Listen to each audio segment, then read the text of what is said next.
I am Harper, 29 years old. I value my independence, my fiercely guarded privacy, and my perfectly quiet house. I never planned on playing the role of a mother, but my older sister and her new boyfriend just left for a luxurious trip to Europe, carelessly dumping her 10-year-old daughter on my doorstep for an entire week. Standing in the freezing entryway of my Billings, Montana home, I watched their cab speed away down the icy street. Just moments before stepping out into the cold, my sister had turned to me. She wore a chilling, calculating smirk. "Don't get too attached, Harper," she warned. "When I get back, she won't be my responsibility anymore." The heavy front door clicked shut. It trapped the bitter winter chill outside, leaving a suffocating silence in my living room. I turned around slowly. The little girl was standing rigidly against the hallway wall, clutching a battered, empty-looking backpack to her chest. Her eyes darted around like a cornered animal waiting for punishment. Before I could even point her toward the guest room, she took a sharp, shaky breath. She looked up at me with terrified, wide eyes. "Aunt Harper," she whispered, her voice barely breaking the silence. "I have a secret I need to tell you. But you can't let them know." What she revealed next did not just shatter my peaceful life. It made my blood run absolutely cold, exposing a level of greed and cruelty I never thought possible. Welcome to our channel. If you enjoy gripping family dramas and stories of ultimate justice, please hit that subscribe button, like this video, and share your thoughts in the comments. Stay tuned, because you will not believe how this nightmare ends. Right after the heavy front door closed, I looked down at Bailey.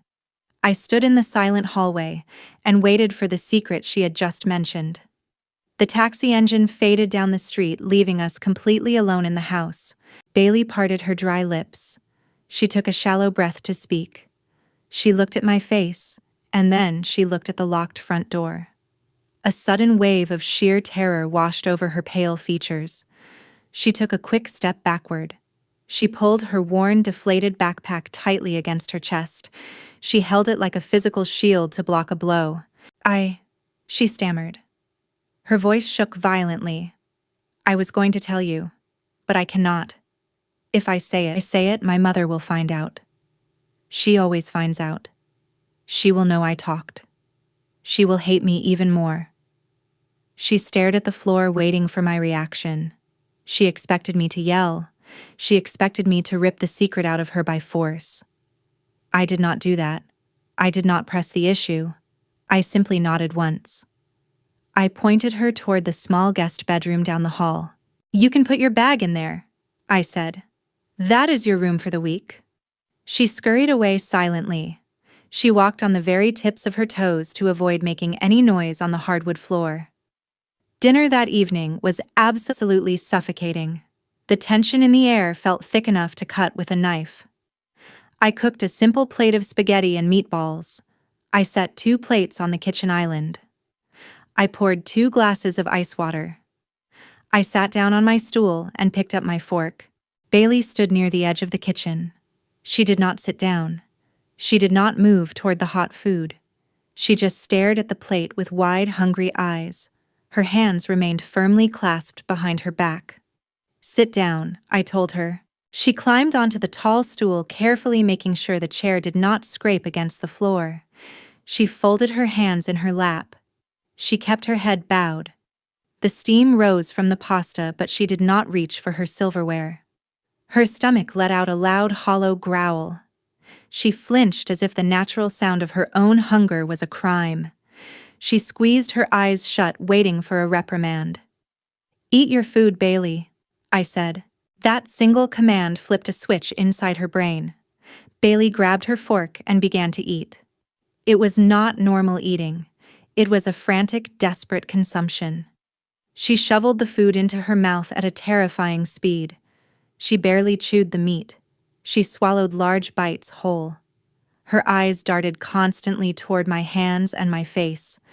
She ate exactly like a starving street dog that expected a larger animal to snatch the meal away at any given second. I stopped eating. I put my fork down and just watched her. A 10-year-old child should complain about the tomato sauce. A normal kid would make a mess or try to talk about their favorite television show. Bailey did none of that. She operated in pure survival mode. The absolute silence in the kitchen grew heavy and incredibly dark. I reached across the kitchen island to grab the salt shaker. As my arm moved, my elbow bumped my own metal fork lying on the edge of my plate. The utensil slipped off the counter. It fell toward the tile floor. Clang. The sharp noise shattered the quiet room.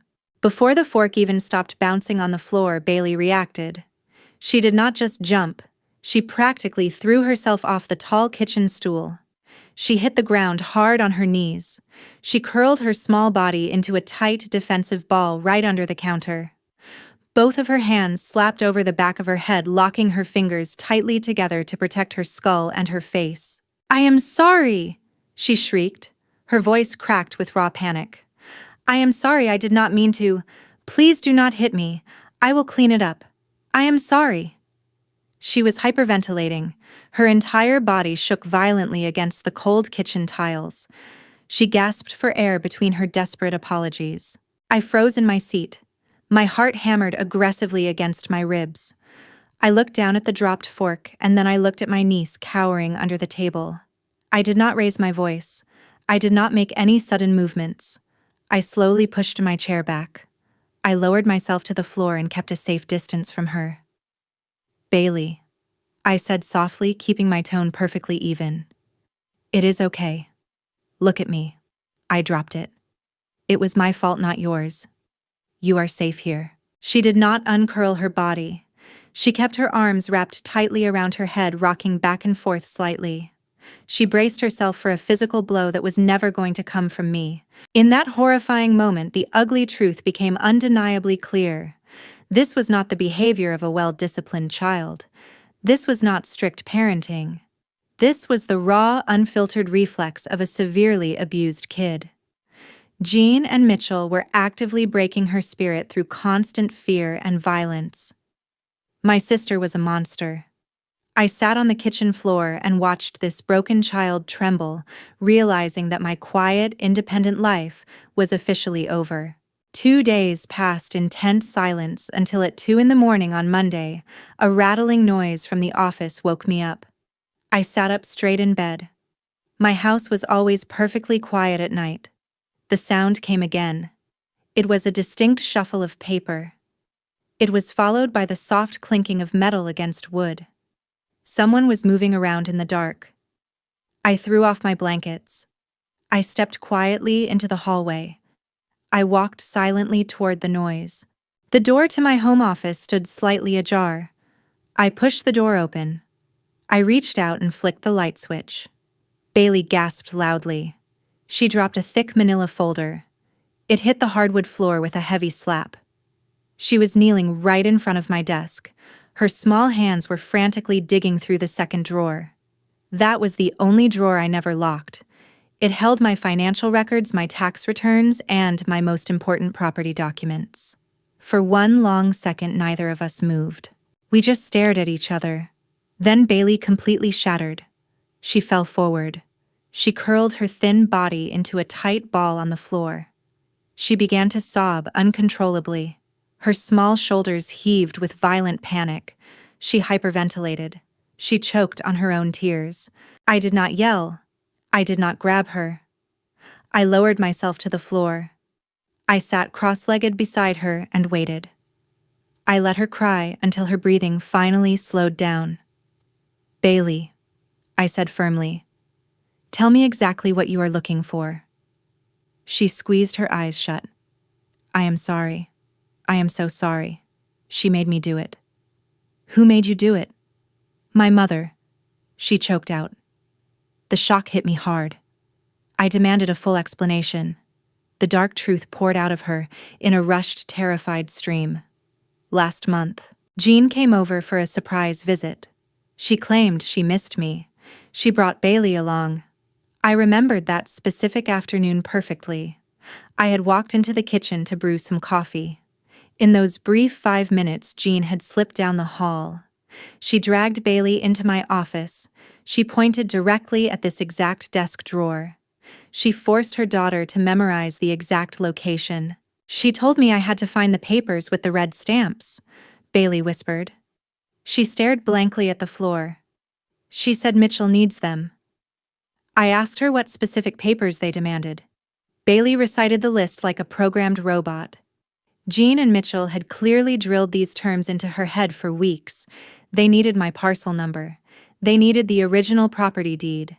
They needed my recent tax returns. Most importantly, they needed any official document displaying my sample signature. My mind raced. I pieced their sinister puzzle together instantly. Mitchell was planning to use my identity and my property documents. He wanted to apply for a fraudulent mortgage. They were going to drain the equity out of my home. They would take the cash and leave me with a massive debt. It was grand theft. It was a federal crime orchestrated by my own sister. They actually believed I was blind enough to let this happen under my own roof. They told me to take pictures of every single page, Bailey continued. Her voice shook violently. Mitchell gave me an old phone. He said I have to email all the photos to him before Friday. If I do not send them, or if you catch me. She stopped. She buried her face in her hands. What did Jean say she would do, Bailey? She said she would throw me away. The little girl cried. She promised she would drop me off at a state orphanage. She said she would never come back. She told me I am just a burden. She said this is the only way I can pay for my food. I stared at the 10-year-old child sobbing on my floor. The sheer evil of their plan paralyzed me. My sister had weaponized her own child. Jean and Mitchell were sipping wine in Europe. Meanwhile, this terrified girl was forced to commit corporate theft under the threat of total abandonment. I reached out. I gently closed the open drawer. I picked up the fallen folder. You are not going to an orphanage? I said coldly. And you are not taking any pictures. I am going to stop them. The next morning, I decided to get Bailey out of that suffocating house. I drove us straight to the largest shopping mall in Billings. The car ride was completely silent. She sat stiffly in the passenger seat. She kept her eyes glued to the window, terrified of making a sound. I refused to let her spend another minute locked in a state of pure terror. Today was about breaking her invisible chains.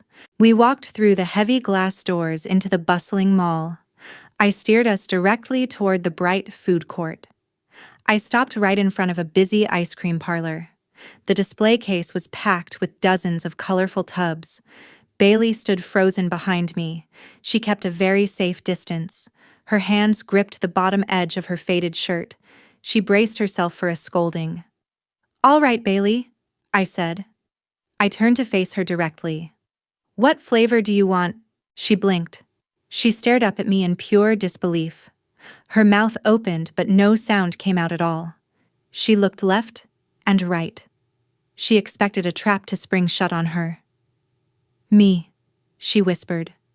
She pointed a trembling finger at her own chest. "I get to pick." "Of course you do," I replied immediately. "Pick whatever you want. Chocolate, vanilla, strawberry. It is your choice." She stepped forward slowly. Her eyes were wide as saucers. She examined the glass case for a long time. She studied every single option. She was absolutely terrified of making a wrong choice. Finally, she pointed a shaking finger at the strawberry tub. It was a simple choice for a 10-year-old, yet it felt like a monumental victory. She had never been allowed to have a preference. Jean had completely stripped away her basic right to exist as a normal kid.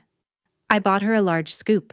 I watched her eat it with cautious, quiet joy. Next, I marched her into the biggest children's clothing store I could find. The racks were filled with vibrant winter gear, thick sweaters, and colorful dresses. Bailey immediately shrank back. She was deeply intimidated by the bright lights and the endless options.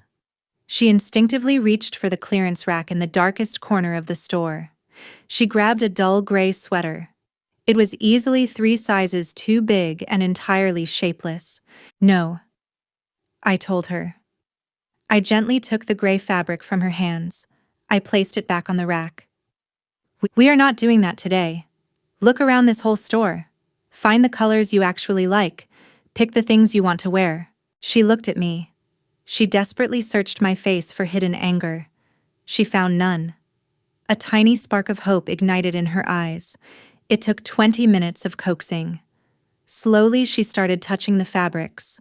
She pulled out a soft pink winter coat. She grabbed a pair of proper denim jeans. She picked a warm fleece-lined purple dress. I led her into the fitting room area. I handed her the stack of clothes. "Try these on," I instructed. She struggled with the broken zipper of her oversized, ugly jacket. I stepped in to help her. I pulled the heavy jacket off her narrow shoulders. She lifted her arms to take off her shirt. She pulled her faded t-shirt up just a few inches. I froze. My breath caught sharply in my throat. Right along her ribs, I saw it. It was exposed just above the waistband of her threadbare, heavily hand-stitched underwear. It was a faint, ugly bruise. It was yellowing at the edges. It was the unmistakable mark of a hard, deliberate pinch or a vicious strike. The stark contrast between that painful physical injury and her pathetic undergarments painted a horrifying picture.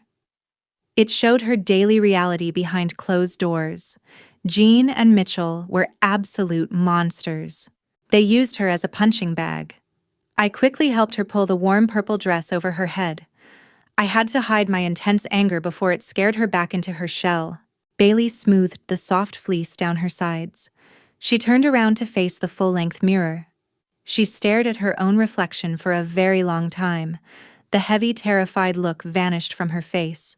It was replaced by a soft, genuine glow. She looked like a real child again. Without a single word, she turned away from the mirror. She walked straight toward me. She wrapped her small arms tightly around my waist. She buried her face deep into my coat. "This is the first time someone bought me new clothes," she whispered against the fabric. The last defensive wall around my heart crumbled completely. I wrapped my arms securely around her trembling shoulders. I pulled her close to my chest. I closed my eyes. I let the silent tears stream down my face. I was overwhelmed by a fierce protective instinct. I promised myself I would destroy the people who hurt her. On Tuesday afternoon, while Bailey was taking a nap, I sat inside my car in the driveway and called my family lawyer, Mr. Davis. I gripped the leather steering wheel tightly. I laid out the entire situation. I explained the midnight discovery in my office. I detailed Mitchell and Jean's intricate plot to steal my property deed for a fraudulent mortgage. I fully expected Mr. Davis to tell me to dial emergency services immediately. Instead, Mr. Davis stopped me entirely. His voice was deadly serious. He delivered a harsh dose of legal reality. He warned me that a 10-year-old child's uncorroborated testimony holds virtually zero weight in a criminal court. Defense attorneys would aggressively cross-examine Bailey. They would tear her apart on the witness stand. They would claim she was simply confused by adult conversations. They would argue I deliberately manipulated the child to steal custody. We could not walk into a police station with nothing but a frightened girl's whisper. We needed direct, irrefutable evidence. We needed a recorded confession. I ended the phone call. A wave of pure determination washed over my body. I walked back inside the house. I went into the guest room and woke Bailey up. I sat her down at the kitchen table. I explained exactly what we had to do. She was absolutely terrified. Her body shook violently at the mere thought of speaking to her mother. I held both of her hands. I promised her she was completely safe. I told her this was the only way to stop them permanently. She finally nodded. That evening, we set the perfect trap. We placed Bailey's cheap prepaid phone carefully on the kitchen counter. We propped it up against a heavy water glass. I checked the camera angle to ensure only Bailey was visible in the frame. I stood pressed flat against the refrigerator, completely hidden in the blind spot. I held my own smartphone steady. I pressed the record button. I gave Bailey a silent countdown with my fingers. 3, 2, 1. Bailey initiated the video call. It rang 3 times. The connection established. Mitchell appeared on the small digital screen. He was lounging casually on a pristine white bed in a luxurious European hotel. He held a glass of dark red wine. He leaned his face close to the camera lens. He did not explicitly say the words property deed. He did not mention the bank or the mortgage fraud. He was very careful. He strictly used their established code. "Well?" Mitchell demanded. His voice dripped with heavy impatience. "Have you found the papers with the state seals yet? Did you check the second drawer your mother showed you?" Bailey swallowed hard. Her fear was entirely real. She did not have to act at all. "I am looking," she answered. Her voice trembled violently. "I have not found them yet." Mitchell rolled his eyes in profound annoyance. He sighed loudly. Before he could speak again, Jean aggressively shoved him out of the video frame. My sister's face suddenly filled the entire screen. Her eyes were wide with unadulterated rage. The lavish hotel room behind her heavily contrasted with the ugly venom in her voice. "Listen to me very closely, you useless brat," Jean hissed. She glared fiercely through the lens. "We are not playing games with you. You know exactly what we need. You know exactly where it is. If I do not receive those pictures in my email by Friday, you better pack your trash bags. You are not coming back to my house. You prepare to live on the streets. I will drop you at the nearest shelter and completely forget you ever existed." Bailey whimpered quietly. She stared down at the kitchen counter. "Do not fail me," Jean snapped aggressively. "Friday." The video call abruptly ended. The screen went completely black. Heavy silence filled the kitchen. Bailey let out a long, shaky breath. She looked up at me with fresh tears pooling in her eyes. I did not say a single word. I simply looked down at my own glowing phone screen. I pressed the red stop button. The video file saved directly to my secure cloud storage. I had absolutely everything. The aggressive tone, the specific mention of the drawer, the clear confirmation of the state seal documents, the horrific, undeniable threat of child abandonment. It was the absolute perfect trap. The ironclad evidence was perfectly recorded. On Friday afternoon, the taxi carrying Jean and Mitchell from the airport turned into my driveway. The vehicle stopped abruptly. I stood perfectly still by the front living room window. I watched them step out of the car. They casually pulled their expensive suitcases from the trunk. Bailey stood completely frozen a few feet behind me. Her entire body trembled violently. I reached back. I squeezed her small shoulder firmly. I told her to stay calm and stay exactly behind me. The heavy front door swung open. Jean stepped inside the house first. She dropped her designer travel bag onto the floor. She immediately launched into a sickeningly fake performance. "Oh, my sweet girl!" Jean squealed loudly. Her voice echoed in the quiet room. I missed my daughter so much. She walked quickly toward Bailey. She wrapped her arms around the child in a highly awkward, stiff hug. Bailey did not hug her mother back. She kept both of her arms pinned rigidly to her sides. She stared blankly at the wall. Mitchell walked through the door next. He did not say hello. He did not even look at his girlfriend's daughter. He scanned the living room. His eyes darted straight down the hallway, locking directly onto the closed door of my home office. "How was the trip?" I asked coldly. I did not offer a hug. I walked toward the open kitchen. "Let me get you both some water." I turned my back to them. I reached into the upper cabinet. I grabbed 2 glass tumblers. I turned on the cold water faucet. I did not look at the sink. I stared directly into the dark reflective glass of the microwave door. Jean immediately dropped her fake loving smile. She stepped away from Bailey. She nudged Mitchell sharply in the ribs with her elbow. She jerked her chin toward the hallway. Mitchell nodded once. He stepped silently away from the living room area. He moved quickly and quietly toward the office. He firmly believed I was completely oblivious. He thought he was seconds away from securing his fraudulent mortgage documents. I turned off the running water. I left the empty glasses in the sink. I turned around and walked back into the living room. I held a thick manila folder tightly in my right hand. Mitchell already had his hand resting on the brass doorknob of my office. Mitchell, I called out sharply. He stopped dead in his tracks. He turned around slowly, pasting a very fake, innocent smile on his face. I did not say another word to him. I walked directly to the glass coffee table in the center of the room. I raised my arm and slammed the heavy folder down onto the hard surface. Smack. The loud noise made Jean jump backward. "Are you looking for this?" I asked. My voice was completely flat. It carried absolutely zero fear. Mitchell stared at the yellow folder. He dropped his hand from the doorknob. He walked slowly back into the living room. He glanced at Jean.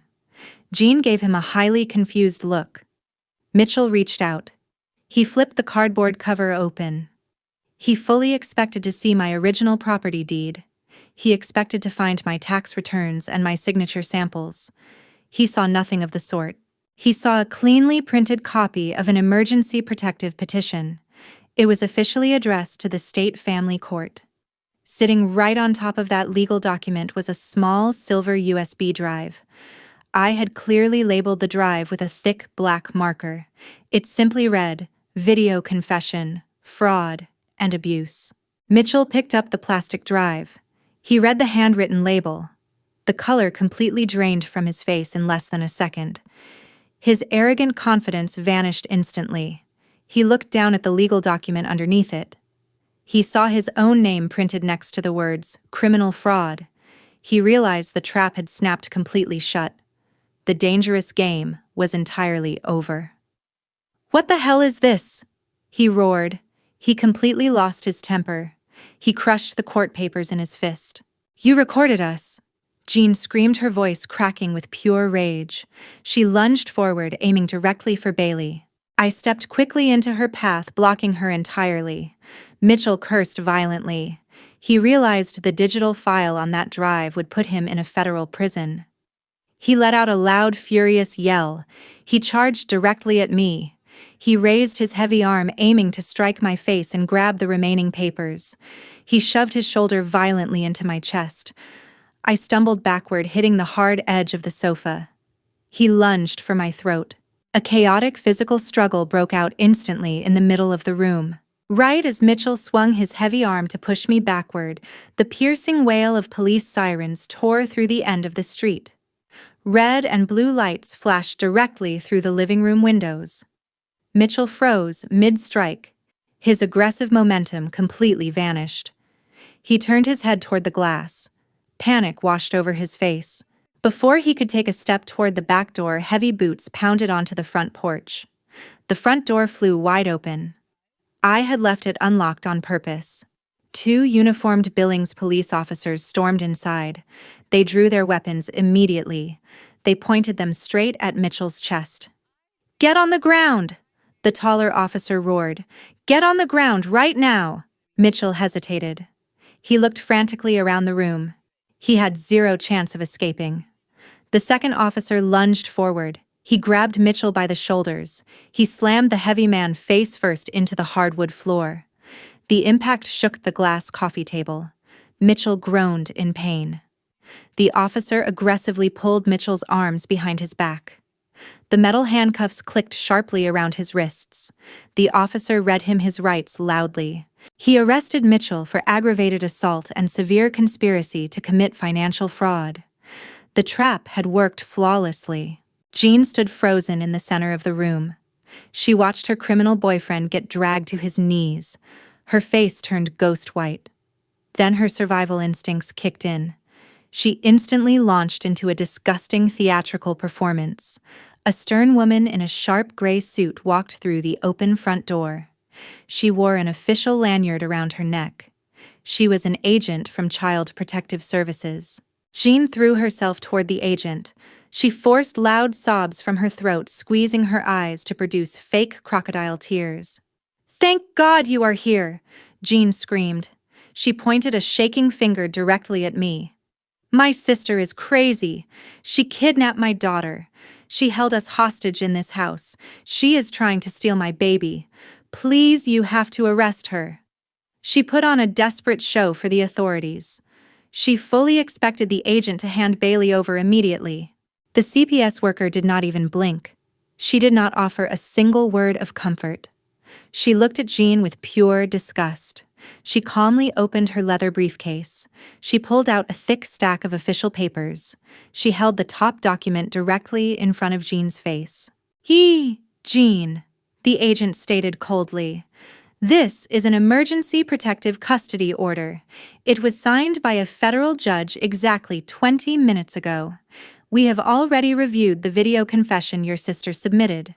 Your parental rights are temporarily suspended effective immediately. Jean stopped crying instantly. Her fake tears vanished. Her jaw dropped open in absolute shock. The loving mother mask completely fell off. The CPS worker turned her head. She signaled a female police officer standing by the door. The officer walked gently toward the hallway. Bailey stood there trembling. The officer knelt down. She spoke softly to the terrified girl. She led Bailey carefully into the adjacent kitchen for an immediate physical assessment. They needed to document the horrific bruises I had discovered at the mall. The undeniable proof of physical abuse was about to be photographed for the court. Bailey did not cry anymore. She simply let the officer lift her shirt. She knew she was finally safe. Jean lost her mind completely. She realized she had lost her pawn. She lost her chance at the fraudulent money. She lost everything. She began to curse violently. She screamed awful, vicious profanities at me. She thrashed around wildly, trying to break past the agent. The officers did not tolerate her aggression. They grabbed Jean by both arms. They forced her hands behind her back. They slapped a pair of cold steel handcuffs onto her wrists. She kicked the air. She spat on the floor. She fought them like a wild animal. They dragged her forcefully out of my house. They marched them down the front steps past my watching neighbors. The police shoved the two criminals into the back of separate patrol cars. I stood in my living room. I listened to the heavy car doors slam shut. The sirens faded away. I looked around my quiet house. A massive weight finally lifted off my chest. The brutal nightmare was officially over. My niece was finally free from her abusers. After many long months of intense investigation and grueling trials in Yellowstone County, I held Bailey's hand tightly as we walked out of the heavy oak doors. The state criminal court had just delivered a swift, brutal hammer of absolute justice. The ironclad video recording completely destroyed their pathetic defense strategy instantly. Mitchell received a rigid 5-year prison sentence in a maximum security federal facility. He was convicted of severe conspiracy to commit massive financial fraud and aggravated assault. Jean sat completely frozen in her bright orange jumpsuit as the stern judge read her final sentence. She received a mandatory 3-year prison term for criminal child endangerment and active participation in the fraud scheme. They both lost their freedom instantly. Armed bailiffs dragged them roughly back to their cold holding cells. I watched my own sister disappear behind a heavy steel door. I did not feel a single drop of pity for her. The separate family court proceedings were equally decisive. The presiding judge meticulously reviewed the extensive medical records. He listened carefully to the chilling testimony from the Child Protective Services agent regarding the severe psychological neglect. The court issued an immediate permanent termination of Jean's parental rights. She lost all legal claims to Bailey forever. The very same judge smiled warmly down at us from the high wooden bench. He officially signed the final adoption decrees. I picked up the black pen and signed my own name firmly on the dotted line. Bailey was no longer a discarded niece. She was my legally adopted daughter. She proudly took my last name. We breathed the crisp Montana air as a real, unbreakable family. That monumental day was exactly 2 years ago. Our daily lives look completely different today. I stood in the doorway of my bright kitchen this morning. Bright sunlight poured heavily through the large bay windows. It illuminated the entire room with a warm, comforting golden glow. Bailey sat comfortably at the wide kitchen island. She hummed a cheerful tune. She was completely focused on a large watercolor painting. Colorful markers and paintbrushes were scattered playfully across the counter. I walked toward the refrigerator to grab a cold water bottle. As I reached out, my elbow accidentally bumped a heavy ceramic coffee mug sitting dangerously close to the edge. It tipped over instantly. It crashed loudly onto the hard tile floor. 2 years ago, that exact sound would have sent her spiraling into a severe panic attack. Today, Bailey did not flinch. She did not dive under the heavy oak table to hide. She did not throw her thin arms over her head in terror. She did not beg for violent mercy. She simply stopped humming, looked down at the broken pieces, and let out a soft giggle. "I will get the broom, Mom," she said casually. She hopped off her wooden stool to help me clean up the mess. The deep psychological scars were finally healing properly. The paralyzing fear was entirely gone forever. I smiled proudly at my incredibly brave daughter.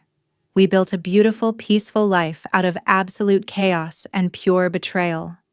True family has absolutely nothing to do with shared blood or matching genetics. Blood can easily create a vicious monster. Family is strictly defined by fierce protection, unwavering safety, and pure love. Family is the person who stands firmly in front of you when darkness tries to swallow you whole. I fought a brutal war to protect this girl. I won absolutely everything. Thank you so much for listening to our entire story today.